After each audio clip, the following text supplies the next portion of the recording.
I've been going to Meridian since 1999. I went through a very trying period before I came to Meridian. My initial thoughts were to trust my pastor, who said that this was going to be a good match, that there were many things that we had in common between Meridian and 242. And I have found that really to be the case, especially from the teaching perspective. Seeing the vision that 242 has as far as growth and building 20 churches, getting 20 churches started in some capacity by 2020 is really thrilling and exciting to be part of that. I think what has stood out to me is the energy and the passion for doing God's work and moving forward in how God wants to see us act and serve our communities and our world. And it's just very exciting. My devoted story is about trusting God and trusting Him for everything, including financial. And that's really been brought home to me from not having a job and having to work through so much and having to trust Him to bring in what I do, how I live. But I've never really given 10% on a consistent basis, and I'm looking forward to doing that this year. 242 has changed my ideas about tithing. And everything that I've gone through this last year with not having a job and everything has brought me to a point where this is the right time for me to be hearing the message that, yes, I can tithe. And giving that first to God really means something. A church is not a building. It is the people, and it's what the people do that make it a church. So that's just how I feel about it. Beautiful. I love it.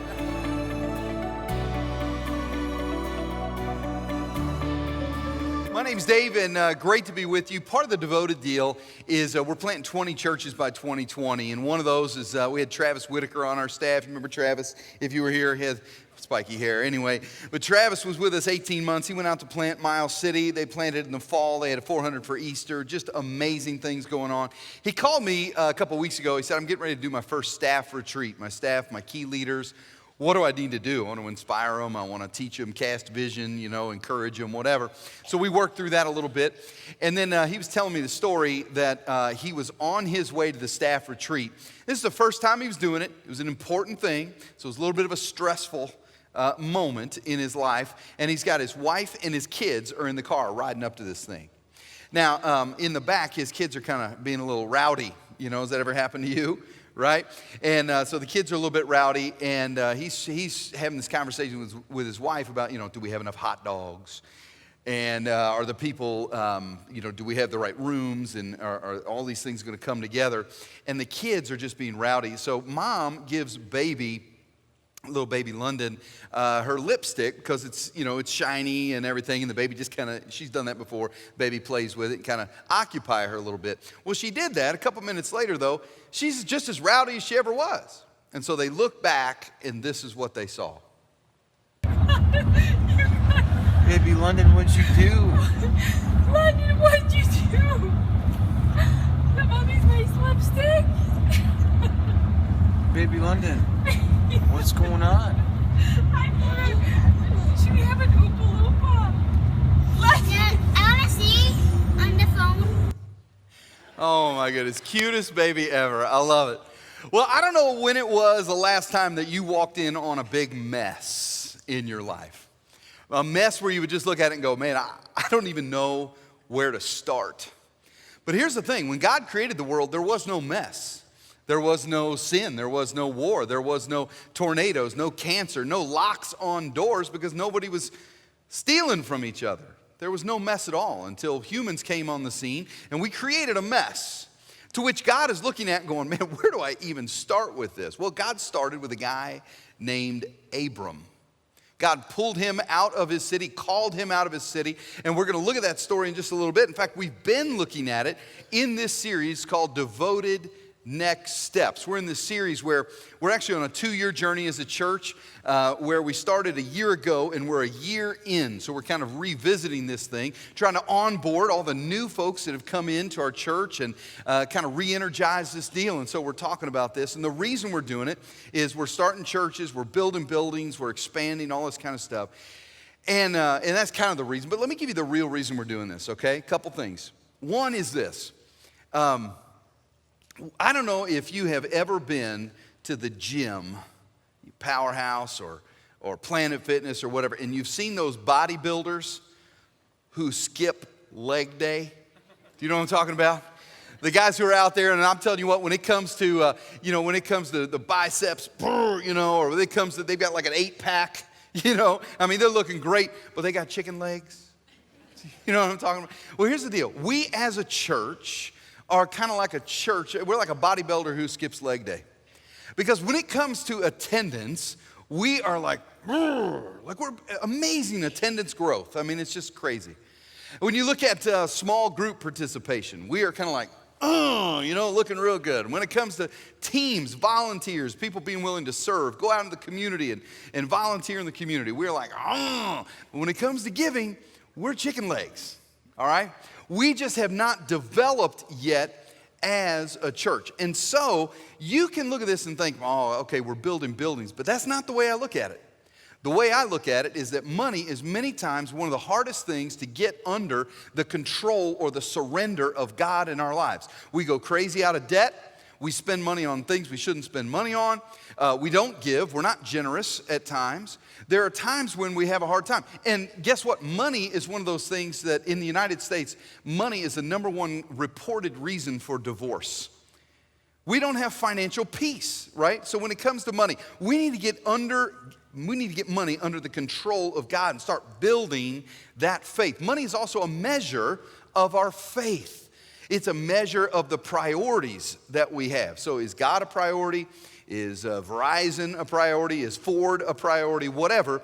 We measures our priorities. So I want to see our chicken legs as a church develop. And we'll talk about that in just a little bit more. But here's the thing. If somebody came up to me at the end of this and wrote a check and said, hey, you know what? You're trying to raise $20 million over 2 years to do all this stuff. Here's a check for $20 million. First of all, I want you to know, I would take that check. Okay, I would take it. And if you're here, I can get you a special parking spot out there and half off on drinks at the cafe. And I mean, we'll make that happen. No. But if somebody did that, I would still come back and I would say to each and every one of us, we need to do this. Not because the church needs a building, not because the church needs to, plant new churches or whatever. That's part of it. But number one priority here is the growth of our faith. The growth of us as followers of Jesus. That really is the number one priority. I hope that 100% of the people in this room will participate in this thing and begin or start or increase in your generosity journey. The idea is we want to take next steps in our generosity. That's kind of the number one reason we're doing this. Let me give you the other reason. The other reason we're doing this has a lot to do with the guy who was leading worship right here, Tim. He texted me this week and he said, hey, can we meet you at the lake and let's do a baptism? And I was like, well, I was planning on taking a nap and everything. I was like, no, of course, absolutely, let's do this. This is somebody's big life. They're going public with their faith and this is awesome. And so I met a guy this week that used to walk in youth group. He used to walk 8 miles with a guitar strapped to his back to youth group every week. It's a kid that for 6 years now has been going to camp, going to youth group, going to church, whatever, meeting with Tim, saying, I've got questions. I'm not sure if I believe. I'm not sure if I'm all in. I'm grappling with stuff. Is God really true? And all this kind of stuff. And you know what? This week, this kid called Tim up and said, I'm in. I am all in. I'm giving my life to Jesus. Can I get baptized? Tim said, let's do it. And this is what happened. Folks, that is awesome. Can we applaud 8 miles going?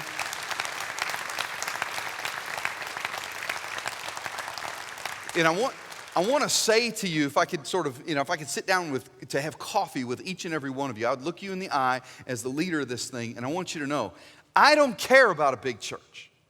I don't care about buildings. I don't care about a reputation. I don't care about being cool. I don't care about any of that stuff. That is not why we're doing this. That is why we're doing this. I want to see more people, more space around here so that more people can get to know Jesus in a life-changing, eternally altering, life-changing, amazing way. Your friends, your family, that's why we're doing this. All right? All right, well, you can applaud that. That's good. All right, so if you haven't been with us, let me recap. Brad got up here, did a brilliant job of talking about Abram being called out of his city. Now, Abram is a very unlikely candidate because at the time, he's 75. He's got his business established. He's got his family established. I mean, everything. And how many 75-year-olds do you know that are like, hey, yeah, I'm ready to leave, go on an incredible camping trip, just an amazing adventure and leave everything behind? That's just a lot of times when we get older, we're ready to just kind of cruise. We're just kind of, set things in motion and let it go. But Abram is ready to go with God because it's God that's calling. There was something about he just got convinced that God was calling him. A couple other things. Abram was new to the faith. It's not like he'd been walking with God for years. This was kind of a brand new thing. And so some of you might be saying, well, wait, I'm just kind of new to this thing. I've only been here a month, 2 months, 6 months, 2 weeks, whatever. And I just want to say to you that Abram heard the call and he went for it. And today could be the day that you hear a call and go for it. There are others of you who would say, well, listen, I didn't really grow up in church. I'm not really, this is all new to me. I just want you to know, Abram did not grow up in a godly family. Terah, his father, over in Joshua 24, says that Terah was a maker of idols. He was a pagan worshiper. So Abram did not grow up in a godly family. And so if you're here today, I would just challenge you. Maybe God is calling you to take a step of faith, a leap of faith, even though you didn't grow up in a godly family. Here's the other thing. Abram had a wife named Sarah, and God was saying, you're going to leave, and I'm going to build a nation through you. In other words, you're going to have sons and daughters, and they're going to have sons and daughters, and we're going to build a nation. But Abram knew, wait, Sarah is barren.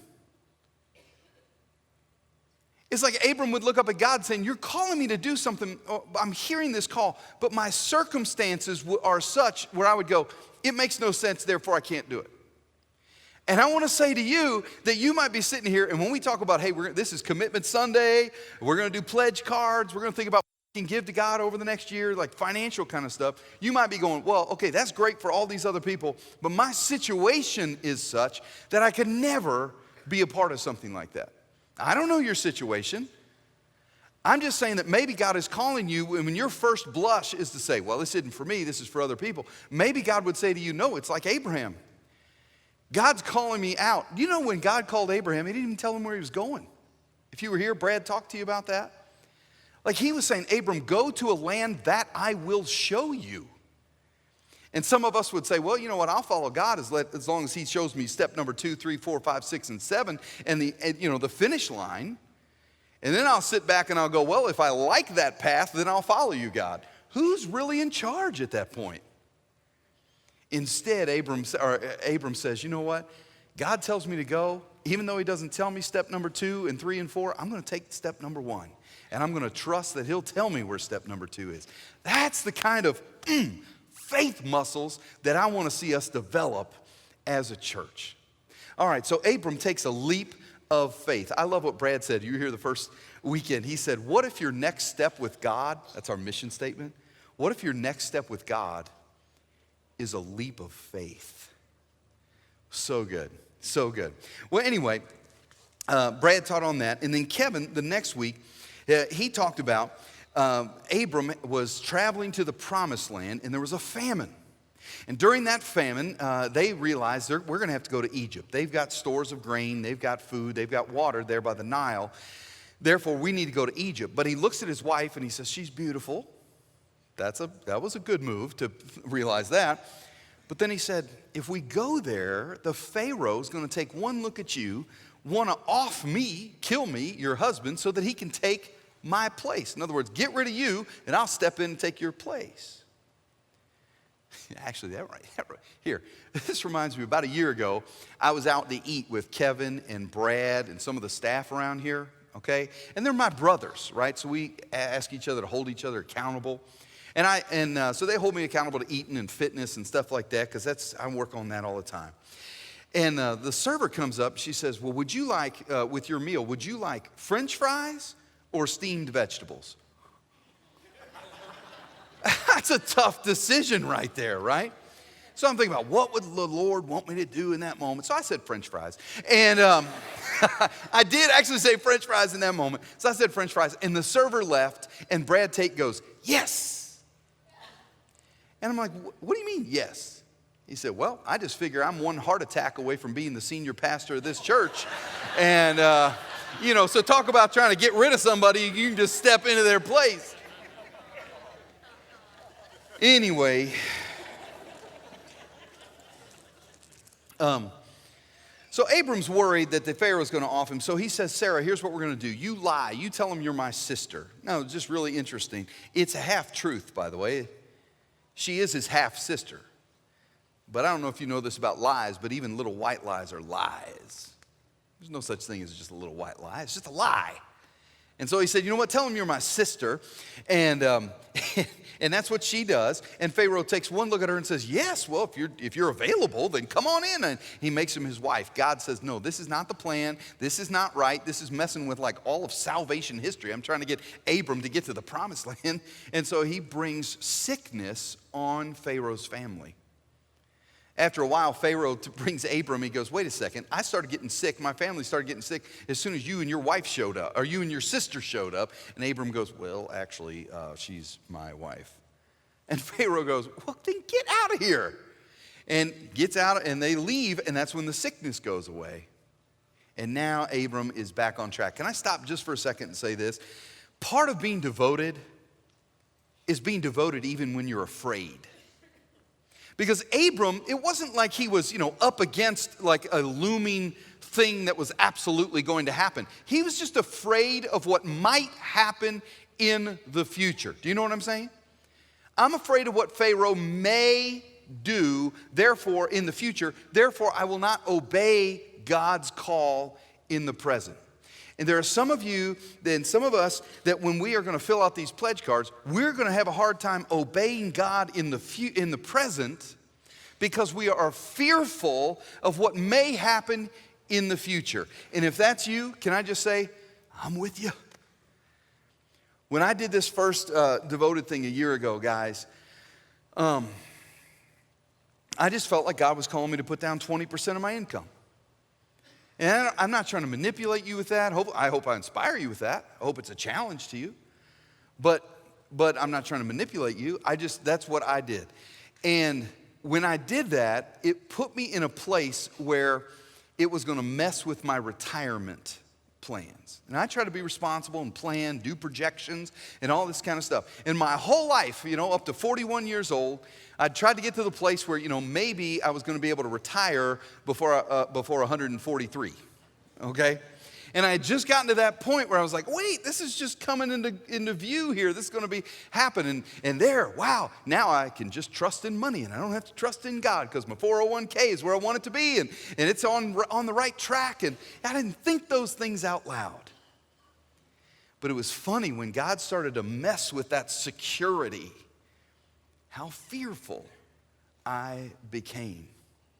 I don't know if that's you or not, but here's what I think. Now, some of you might go, well, wait a second. You mess with your retirement or you mess with, that kind of stuff. That's just irresponsible. No, for me, that's me obeying God now and trusting Him for the future. And I'm not being crazy. I mean, if God could, maybe I need to downsize my house in the future. Maybe 10 years from now, God's going to say, no, you're going to keep driving those same cars. Or maybe God's going to say, you know what, maybe when I'm 65, maybe when I want to retire or whatever, God might say, well, you don't quite have enough money, and now I got to go be a Walmart greeter. But that's okay, because can you imagine when people come in, I got hundreds of people walking by like, hey, welcome to Walmart. Let me tell you about Jesus, all right? Because that's, I'm just saying, like, my future is in God's hands. I can't control what happens in the future. I can't control what happens in the present. Goodness, I thought maybe I had the projections right, but who am I to say we're not going to have some crazy illness happen? Who am I to say some tornado is not going to come through and take out our house? We think we're in control of stuff. We're not. We're always trusting God. So I encourage you to do that. Don't fill this stuff out with fear. Fill it out with faith. Because you're following a God that is an amazing God. Here's the thing. Abram gets back on track. And God says to him in Genesis 15, 5 and 6, he says, Abram, look up at the heavens and count the stars, if indeed you can count them. Then he said to him, so shall your offspring be. Abram believed the Lord, and it is credited to him as righteousness. What this means is that Abram goes out, looks at the stars, and goes, wow. Now, I don't know how many of you, or when the last time was that you went outside and just looked up on a clear night. But if it was around here, what I would say to you is, even if you were impressed, don't be too impressed, because we have all kinds of light pollution. How many of you have ever been out like in the desert or out like, in Canada or some remote place and looked up where there's no light pollution and seen the stars? Raise your hand if you've seen and just been amazed. Do you know scientists tell us that we can look up and in the naked eye, we can see about 10,000 stars. That's pretty amazing. What's even more amazing is the fact that there are actually millions upon millions of stars. And so if you think about the perspective of Abraham during this promise and God during this promise, you have Abraham who's going, wow, my offspring, my blessing, my future, my legacy is going to be like that? Wow. And he's thinking 10,000. And God is up in heaven looking down going, no, man, I'm talking millions upon millions. Can I say this to you? Part of being devoted, one of the things that will help you be devoted, is when you realize that God's dream for you is greater than your dream for yourself. God's dream for you is greater than your dream for yourself. Now, I didn't say bigger. I don't know if he's going to give you more money, more success, more. I don't know that. I didn't say bigger. I just said greater. It could be that he does something incredibly significant in your life, but it's always going to be more significant, more great than you're dreaming about right now. I've seen that again and again and again. We tend to overestimate what God wants to do with us in the short term, but we always underestimate what God wants to do through our lives in the long term. Do you believe that? God's dream for you just might be greater than your dream for yourself. I remember when we got into this building for the first time, and I brought our leaders in here, and the thing was an old tennis court, and I said, we're going to buy this thing, and it's going to be a church. And I had some leader pull me aside and go, are you crazy? This is way too big. We will never fill this thing, and you're going to spend too much money, and you're going to get us into trouble. And that's how he felt. And I was like, well, I hope I'm right. I feel like I'm following God on this thing. Anyway, so we marched down, and now marched down the road a few years later. So when we did Devoted a year ago, and I said, hey, we need to expand parking lot. We need to expand, do some creative things here because we're landlocked. So I had a leader afterward, not the same leader, different leader, come up to me afterward and go, man, I wish you'd have thought about this 3 years ago and bought something a little bigger so we'd had a little more time in this place. I can't win around here, all right? What I'm saying is God's dream for you is going to be greater and more significant than your dream for yourself. And you got to believe that. You got to believe that. Well, time passes and a baby is not coming. Sarai is barren and there's no baby coming, and they're getting impatient. And so Sarai comes to her husband and she says, I'll tell you what, why don't you sleep with my maidservant? Now, I'm no marriage counselor, but I'm going to say that's bad advice in a marriage. And sure enough, it was. He slept with Hagar, the maidservant, and they had a baby named Ishmael. And once that baby came around, man, Sarai it was just conflict all the time. It just was not a good thing at all. It just caused all kinds of problems. And so let me stop right there and just say this. Hey, sometimes being devoted to God is being devoted to his timing on stuff. We're waiting for that big, significant, great promise, but it's going to come in God's time. Not always your time. But the important thing is don't try to reroute. Don't try to okay, well then I'm gonna get that promise somehow, even if I have to go around God to do it. And we start cheating and we start pressing in on stuff that we shouldn't be pressing in on. I'm talking finances. I'm talking every area of your life. I'm telling you, when we started this Devoted thing a year ago, we put down that number and it was a stretch. But I had the faith to do that because I had done it once before, and I had started building those faith muscles.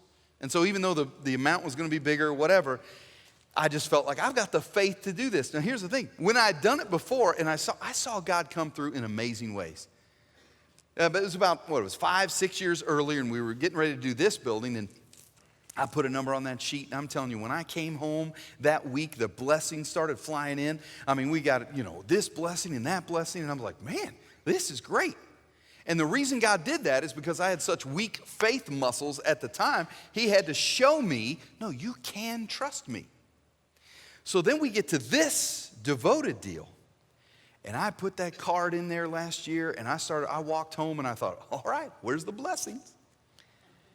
And the washer and dryer broke. Had to get a new washer and dryer. And then these cars, they're a couple-year-old cars, so they should have been dependable. We ended up spending $3,500 on a couple different car repairs that we had. I mean, things just started going bad. And then we're a few months into this thing, and I'm watching these projections of money, and I'm going, this is not coming together. And so then this is, okay, I'm going to tell you this, but you can't tell anybody else. You promise? All right. So here's what happened. I'm sitting in a meeting about 6 months ago. So we're about 6 months into this devoted thing.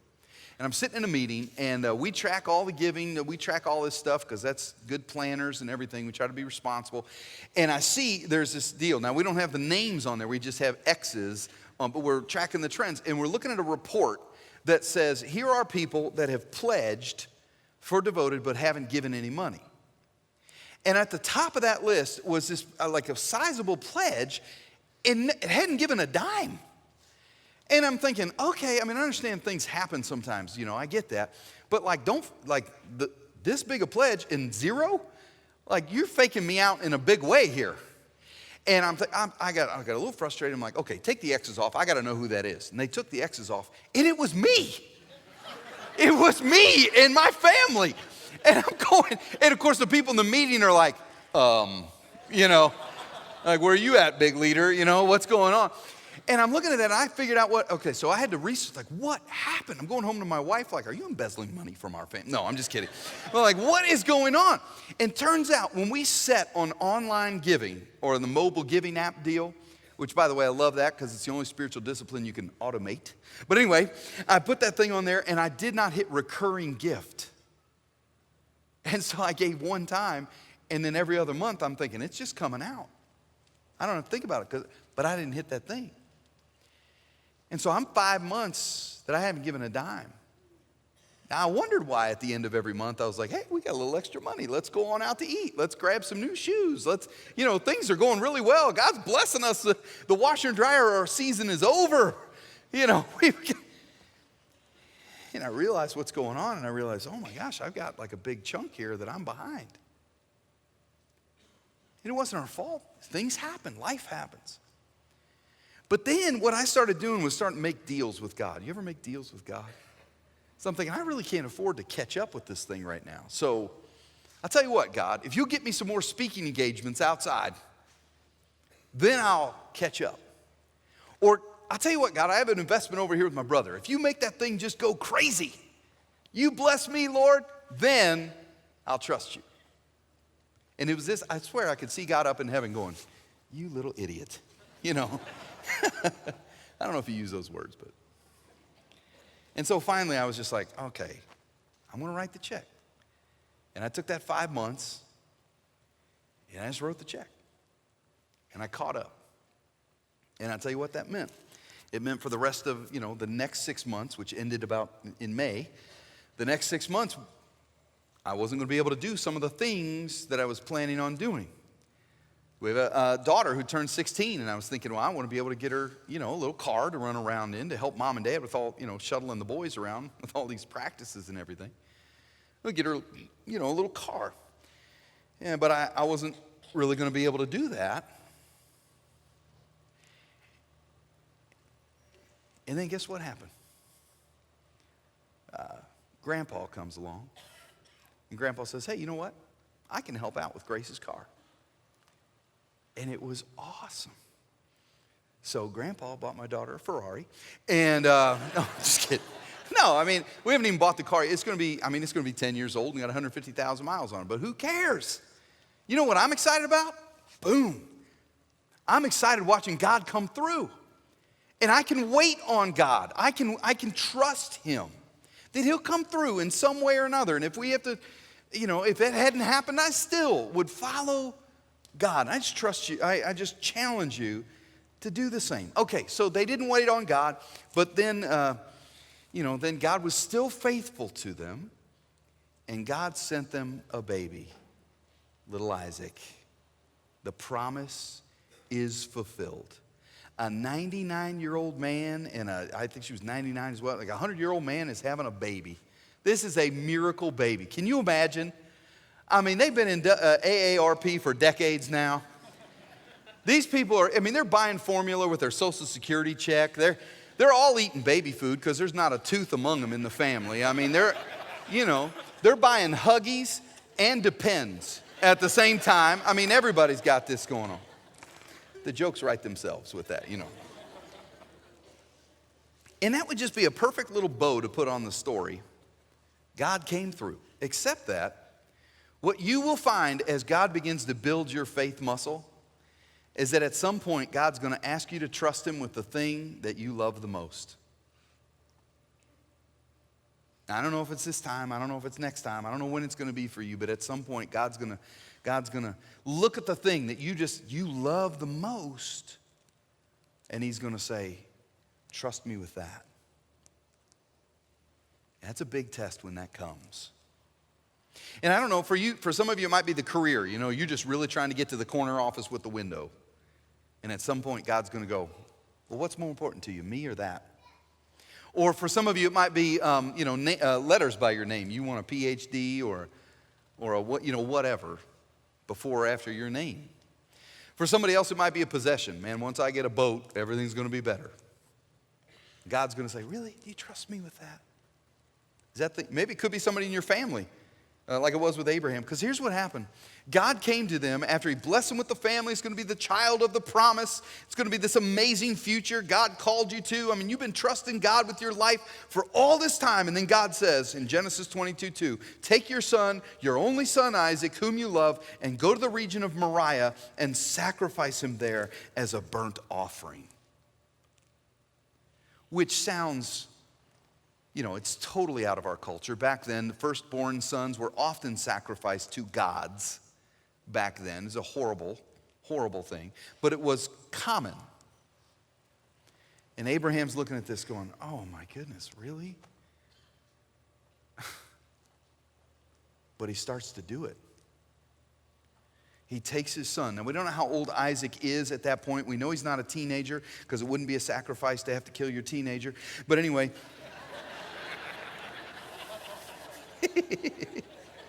Some of you know what I'm talking about.